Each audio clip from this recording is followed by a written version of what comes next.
Bismillahirrahmanirrahim. Assalamu alaikum, muhtaram xalqaro konferensiyada qatnashuvchilar. Sizga Tatariston Diniya nazorati raisi muftiyimiz Kamil Hazrat ismidan musulmon salomlarini yetkazishga ruxsat etingiz. Assalomu alaykum va rahmatullohi va barakatuhu. Shundan da bu shara bizning barimiz uchun bek muhim.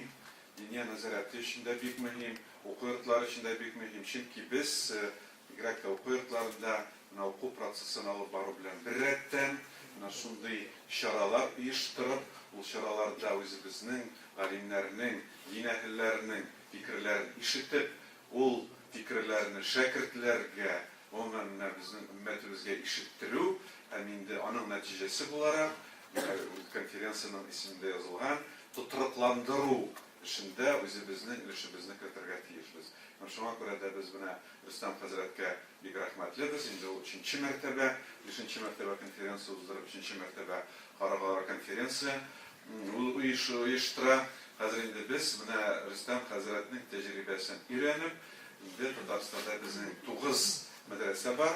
Hozir biz Alloh har bir madrasaga qaysi rantibakda bo'lmasin, temalar berib, inshaalloh Alloh taolo shulay o'zlari de xalqaro bo'lmasa-da endi turli konferensiyalar uzrashaqlar. Chunki birga sabitli o'tkazuv shaxslarimiz da bor.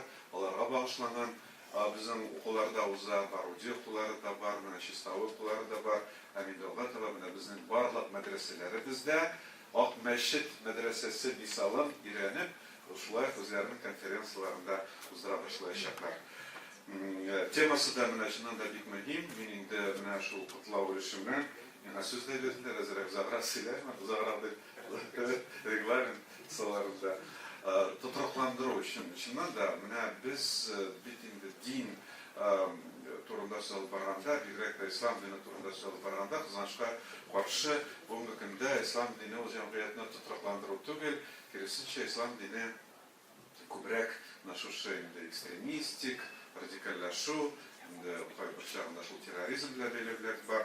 Ham biz bugungi kunda bizning oldida turgan bek muhim burchlarımızdan birisi, bu da bo'lsa islom dinining asrlar bo'yi o'sha tuturuqlantiruv ülkesinde zo'r rol o'ynaganlarni ko'rsatirga tiyishmiz. Ham shunga ko'ra da mana bugungi kunda biz endi islom dinining shin asl yuzini ko'rsatuv uchun eng effektiv, eng muhim choralarning birisi bu da bo'lsa mag'arib sistemasi. Agarda endi biz mag'arib sistemasini o'stirmasak, hech shaksiz islom dinine qaratda munosabat har vaqt shular qilishadi. Qizg'anchga qarshi islamofobiya qarashlari endi umuman Rossiyada da ko'p, butun dunyoda da ko'p, Rossiyaning o'zida da shundan da yetarli. Shunga ko'ra da bizning mana bek muhim instrument bu da bo'lsa mag'arib sistemasi. O'sha mana ummatimizga islom dinining shin aslini jikkiruv, ondan so'ng ummatimizga jikkiruv tugul, ummatimiz o'sha islom dinining shin asl ma'nosini endi butun jamiyatga jikkiruv. Agar endi bizning bilim bilan, ilm bilan butun jamiyatga islom dinining asl ma'nosini jikkirishlar bo'lmasa, albatta jamiyatda islom dinining munosabat shul kelish qolashaq, teskari qolashaq. Mana bu ülkede endi biz Tataristonda alhamdulillah Allohga shukr deb aytamiz. Endi bizning mag'arib sistemasi ishlab keladi. Biz endi shundan g'ururlanib ayta olamiz, bugungi kunda Tataristonda diniy mag'arib sistemasi Rossiyada ul endi eng qo'lqa solingan mana mag'arib sistemasi deb aytishga mumkin.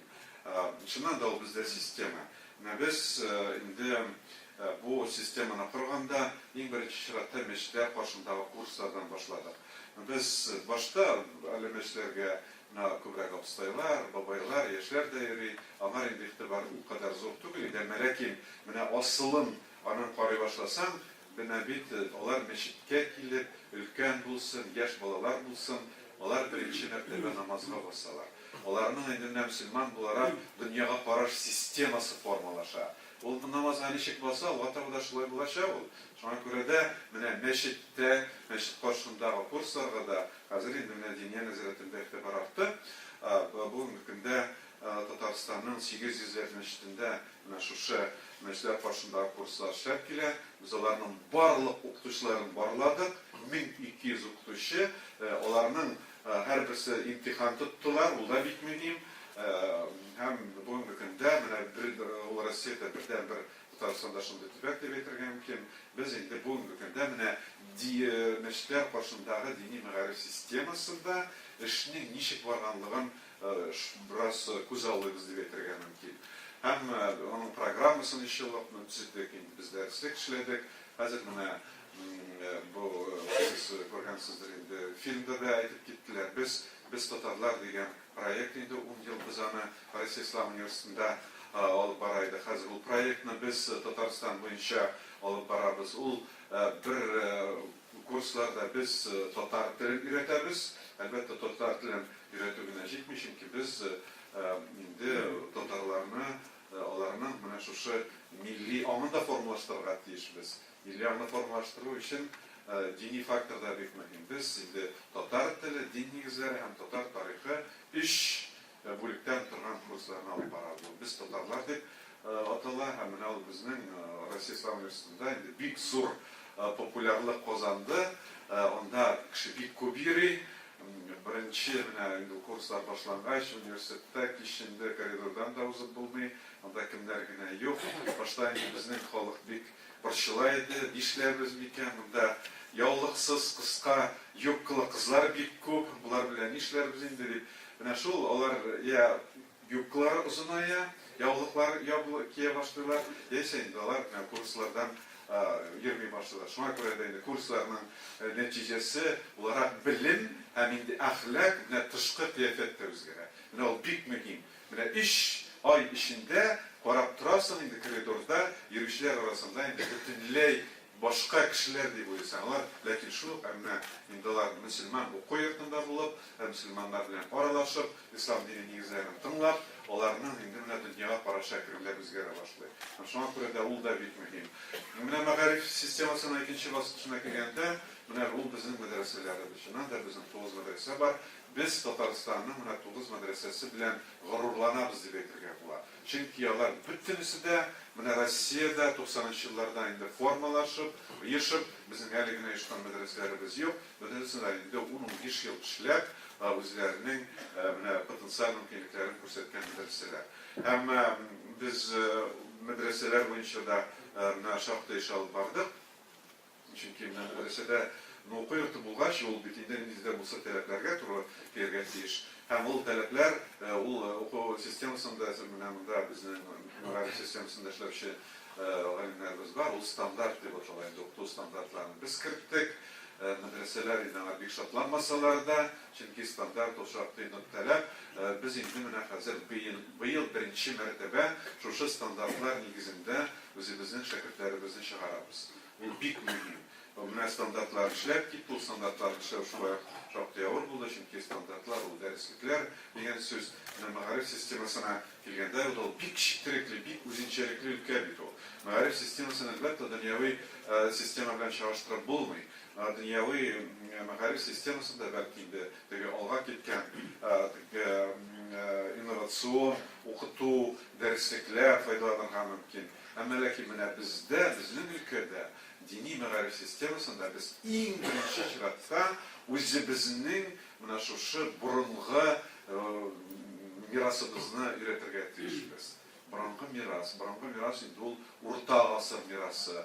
Урта гасыр мирасын белү ул бүгенге шәкертләр өчен җитми. Чөнки менә шушы борынгы урта гасыр мирасын бүгенге көндә 21нче гасыр җәмгыятьтә кешеләргә җиткерү инструменты кирәк.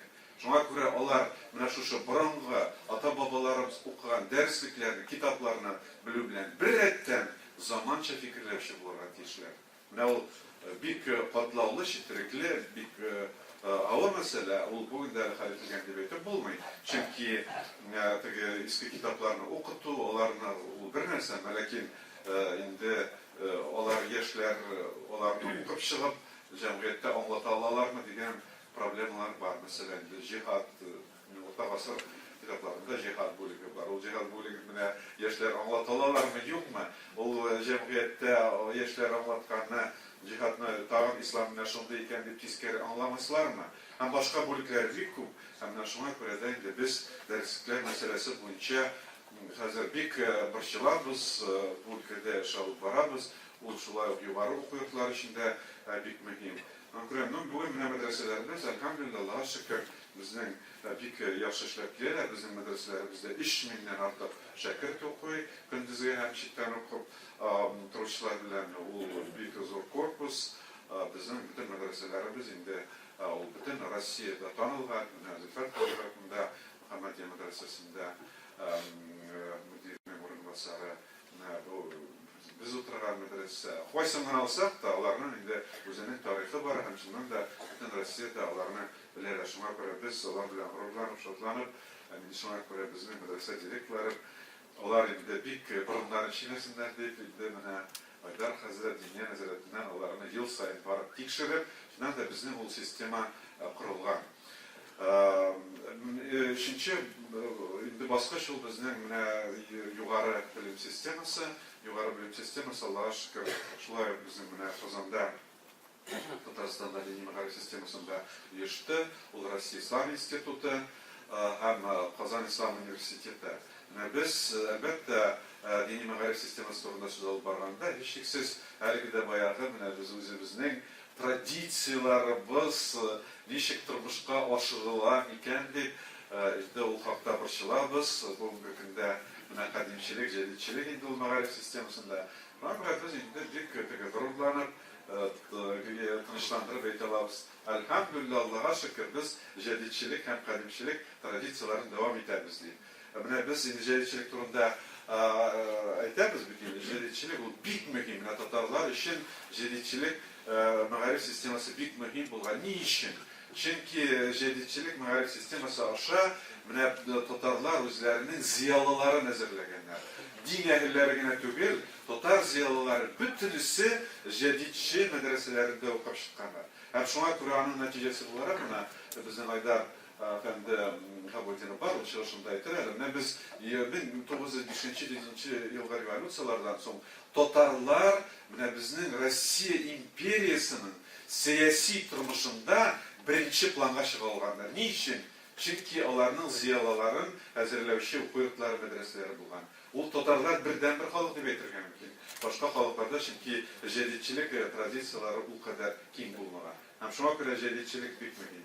Ләкин шул ук вакытта без җәдидчилекне менә татар җәмгыятендә дөньяви белем бирүгә омтылу формасы икәнлеген ассызыклар күрсәтергә тиешбез. Һәм шуңа күрә дә инде без үзебезнең кадимчилек мәгариф системасын танытырга тиеш түгел, чөнки ул да бик мөһим.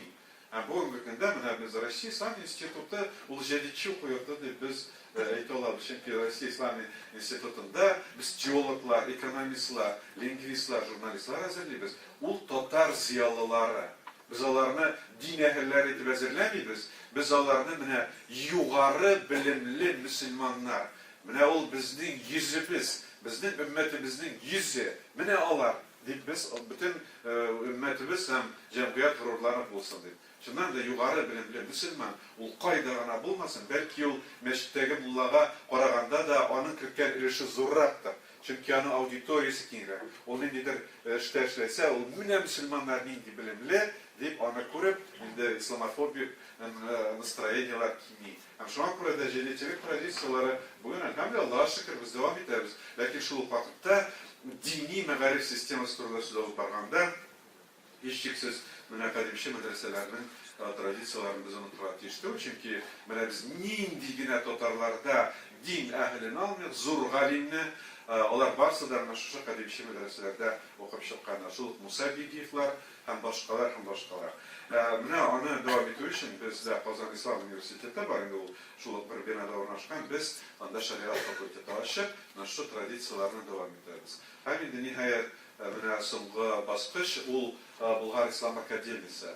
Менә Шейх Абдуразак Саади да ул хакта әйтеп китте. Болгар Ислам академиясе ачып, ул беренче ел эшләп килә. Безнең 65 шәкертләребез бар. Укырга хәзер укытучыларыбыз килде. 5 чит илдән килгән устазыбыз укыталар. Әлхәмдүлилләх, шуңа күрә инде тирән дини белем бирү өчен мөмкинлекләр бар. Болгар Ислам академиясе бүгенге көндә ул менә шушы югары, иң югары дини белем бирү укыйрты буларак үзәне күзәтеп алабыз. Шуңа күрә дә Болгар Ислам академиясе нинди дә булса, ул менә исламоведение, теология, kibek dünyavi standartlarını turmuşqa aşırı için tügül. İlk birinci şiratda Rossiya prezidenti, Tatarstan prezidenti koygan borçlar arasında özümüzün tradisiyalarımızını öğrenip, tiren, yukarı bilimli din ehilleri hazırlayan için açıldı. Hem şuna göre de bizim de ilk birinci şiratda onda magistr İslamskih nauk, doktor İslamskih nauk deyip alarga şimdi yukarı derece verecek. Çünkü bugünkü günde mesela şeriat fenleri boyunca Rossiyada kızançka karşı doktorlar yok derecesinde az. Bir-iki doktoruna var. Evet, buna yukarı mağarip sistemasında doktorlardan başka bilim biri oluşaktı ya var. Şuna göre de inşallah Bulgar İslam Akademisi'nin borçlarının birisi şu. Ama lakin bilirken o problem harekede bayağı bit ilimni birirge mümkün. Şeyhlarını da, bişni de çakırırga mümkün. Onu da çakırırga mümkün. Onlar Arap dilinde kamil bilirler. Onlar İslam dini nizlerinde, fikh fenlerini, hakikini hem başkalarını da öğrenirler. Ama lakin olgan bilimni onlar cemiyetke jitkire alırlar mı diyen problemi var bir şey. Bilim alığına jitmeyi biter ol. Algan bilimden başkalarına sen birirge tiyiş. Onları bire alırma. Ol koyda bulsa da çıkıp söylegen sözlerin dünyavi auditoriyada yaşlarımız, İslam dinine kilmeyen yaşlar anlarlar mı? Onlara tiskeri yoğuntu yasamasına. Nasıl da bitmedi. Ol bana şu yeni bilimlerini tatşuru instrumentin indi bularga diyor. Yani şu an kurada biz Bulgar Akademisi'nde Rossiyada bütün tanılan İslam bilgiçlerini çakırabız, onlar bilen işleyimiz. Bizning millatı boruş, indi 3 yıl magistratura, 2 yıl doktorantura, ona tamamlap çalıştılar. Onlar indi doktor şeriatskih nauk, lakin onun yazgan dissertasiyası, ol kandidat, teologiya kandidatı bularga diyor. Şunday boruş piyamız, yani bizning Bulgar İslam Akademisi'ni tamamlap çalıştılar, din ülkesinde zor galimler, ama lakin o kandidat bularak bütün okuyurtlarından da kirip, İslam dini negizlerini bulsun mu, filologiya fenlerini bulsun mu, hem başka fenlerini okuta alırlık olarak bir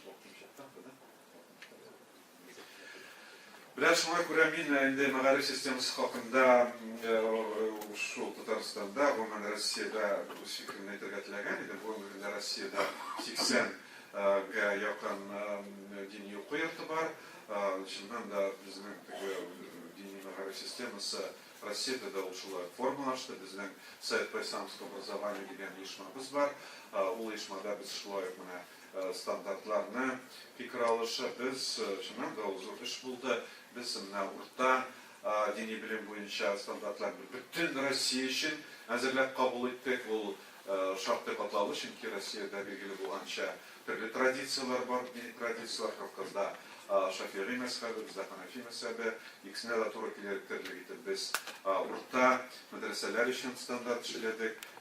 Bizning standartlar, onlar bu günde bizim Müslüman neylerinde kabul edilen standartlarga doğru kilerlerine bizning şeyhler bizler köpten türlüğüne biz onlar bu standartlarını karab çıktılar. Şimdi de biz bütün dünyada Müslüman dünyasında kabul edilen talepler negizinde okuturga tileybiz, inşallah şulay işleyecekbiz. Ama neticesi olarak elbette biz Lidiyada bulsa bir yukarı okuyurtu bilen, Müslüman yukarı okuyurtu bilen двойной диплом bilerinde ikilete diplom sistemasına köşeriz. Yani Bulgar İslam Akademisi'ni tamamlasa, Marokko'da Karaoğlan Üniversitesi'nden şu paralel tamamlasa, Amindol işinci kandidat исторических, филологических, теологических наук bulsa, Amindol bizden uğraşımız. Ütelgen biz bugünkü günde, ul bizning cemiyetimizning Müslüman ümmetinin bizning cemiyetimizning yezip karşı